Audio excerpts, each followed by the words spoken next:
Welcome to सिद्धि यात्रा story part 217। जय माँ काली, जय माँ तारा, आप सबका भला हो। तो आज हम डिस्कस करेंगे इस एपिसोड में कि नवरात्रि के दूसरे दिन काली साधना मैंने किया तो क्या अनुभव हुए मुझे और क्या नहीं हुए।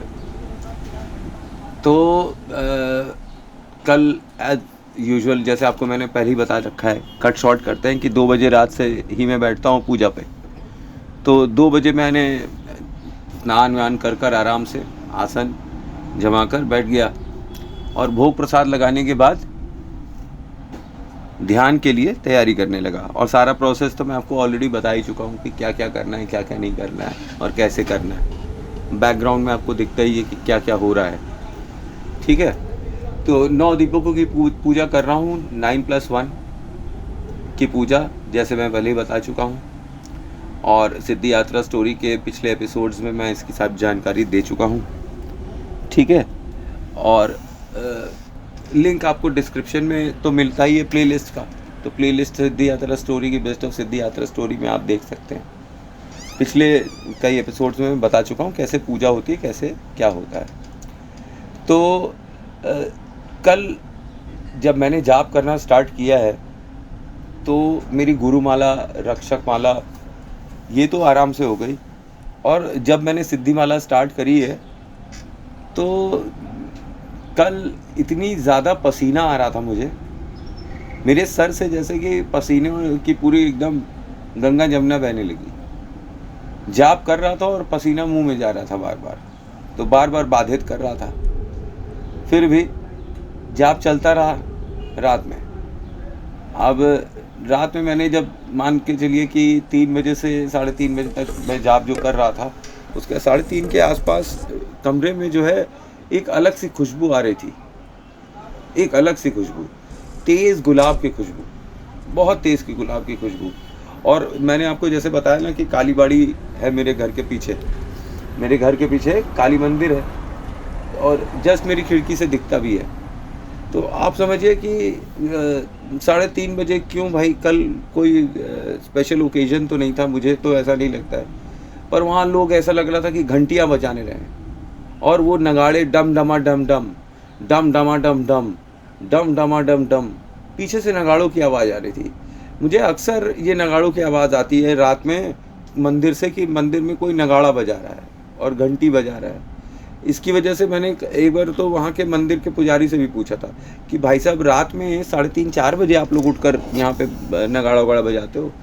तो उसने बोला कि नहीं, बहुत समय पहले यहाँ पे एक बुढ़ा रहता था, वो काफ़ी दिनों से यहाँ पर था और यहीं पर ही रहते रहते उसकी डेथ हो गई। वही एक बंदा था जो करीब 3:45 के आसपास उठता था और माता की साफ़ सफाई करता था मंदिर की और नगाड़ा बजाया करता था। पर अब क्योंकि उसकी डेथ हुए करीब 10 साल हो गया है, तो ये नगाड़ा रात में कोई नहीं बजाता है। सुबह मतलब वही 3-4 बजे के आसपास कोई नहीं बजाता है। पर मुझको ये बात पता नहीं थी और मुझको आज तक नगाड़े की कई बार जाप करते वक्त वहाँ से आवाज़ें आती है। तो ये प्रकरण करीब आधे घंटे चला, करीब 4 बजे तक ये चल रहा होगा, क्योंकि मैं अपना जाप करके करीब 5:30 पौने 6 बजे ही उठा हुआ हूँ। और तेज़ खुशबू गुलाब की पूरे कमरे में थी, पूरे कमरे में। और जैसे जैसे मेरा जाप ख़त्म हो रहा था ये खुशबू और तेज़ होते जा रही थी। लेकिन हाँ, पसीना आना बिल्कुल भी बंद नहीं हो रहा था। और जो कीड़े तो कल चल रहे थे वो थोड़ी देर तो चले, लेकिन जब मैंने उन पर ध्यान देना बंद कर दिया कि मैंने सोचा मन में कि चल रहा है तो चलो साला, चलो चलता रहे, मैं अपना ध्यान ही नहीं दूंगा इस पर।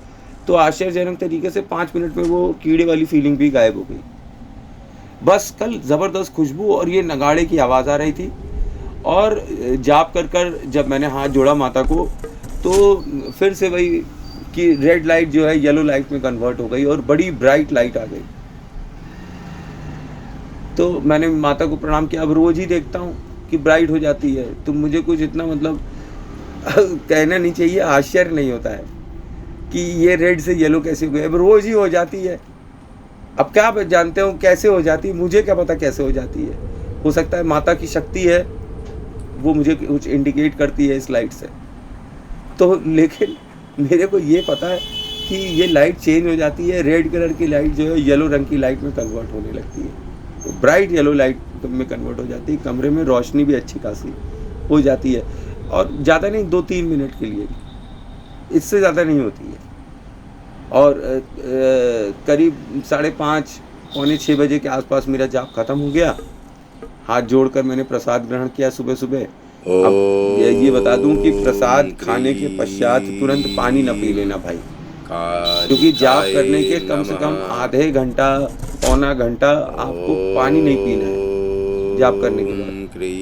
ये समझ रहे हैं कि जाप करा और तुरंत गए और हाथ वाथ धो दिया या कुछ, कोई पानी नहीं लगना चाहिए हाथ में, क्योंकि बॉडी जो है वो वाइब्रेट करती रहती है और वो एक नेगेटिव इम्पैक्ट पड़ जाता है अगर आपने पानी पिया या फिर आपने पानी से हाथ वाथ धोया तो जाप करने के उपरांत। अब एक चीज़ की और जानकारी दे दूं कि जब आप जाप कर लें, ठीक है, क्योंकि और भी कई बच्चे रात में जाप कर रहे हैं मेरे साथ, कलेक्टिव मेडिटेशन में बैठे रहे हैं, तो जब आप जाप कर लें तो अगर आपके घर में कोई बीमार है और आप चाहते हैं कि वो सही हो जाए, आप उसी के लिए ही प्रार्थना कर रहे हैं, जाप करने के उपरांत अपने हाथ उसके सिर पर लगा दीजिए थोड़ी देर के लिए 5 मिनट्स और माता का जाप करिए।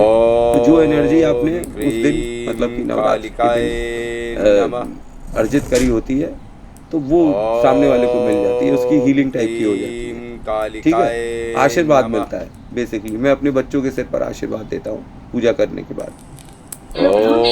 तो ये था मेरा एक्सपीरियंस कि एक तेज़ सुगंध आई और लाइट चेंज हो गई, लाइट का कलर चेंज हो गया और पीछे 3 बजे 3:30 बजे तक जो है पीछे से माता के मंदिर से घंटी और नगाड़े की आवाज़ धड़ाधड़ आ रही थी काली बाड़ी से।